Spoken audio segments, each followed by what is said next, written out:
Alors je m'appelle Robert Allot, je suis documentariste, réalisateur de documentaires et j'ai beaucoup travaillé aussi comme directeur de production dans le domaine du documentaire. Après avoir passé plusieurs années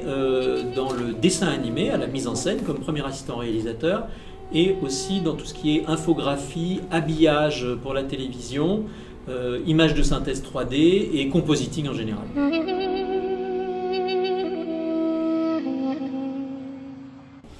Pour ce qui est du documentaire, qui est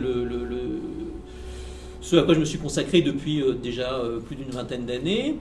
on va avoir le cas de figure le plus favorable où on a réuni le budget qui permet d'avoir une vraie production, où on a un ingénieur du son, un chef opérateur image, un monteur ou une monteuse,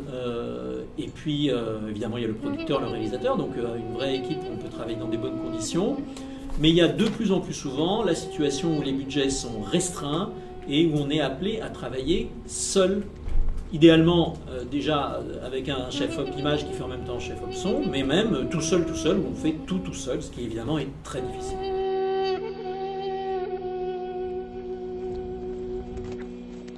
Alors,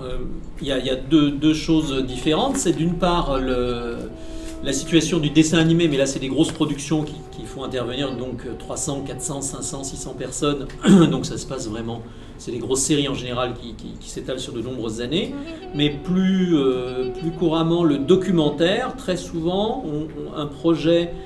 quand il arrive à se faire, ce qui est de plus en plus rare, il faut compter minimum 2 ans, mais très souvent 3 ans, 4 ans, 5 ans, 90% du temps étant consacré à l'écriture d'une part et au fait de pouvoir rassembler des financements, ce qui est de plus en plus difficile dans le domaine du documentaire. Ce qui est très à la mode depuis quelques années, c'est ce qui est de l'ordre du documentaire journalistique d'investigation, des enquêtes d'investigation où on affirme mettre à jour des scoops, des trucs incroyables ou révéler des secrets concernant l'écologie, le nucléaire. Depuis des siècles, il y a de nombreuses églises en Arabie et plusieurs tribus arabes sont chrétiennes. Cet islam qui reconnaît Jésus et les prophètes ne leur semble pas très différent de leur religion. La paix s'installe dans la région et la prospérité revient pour tous.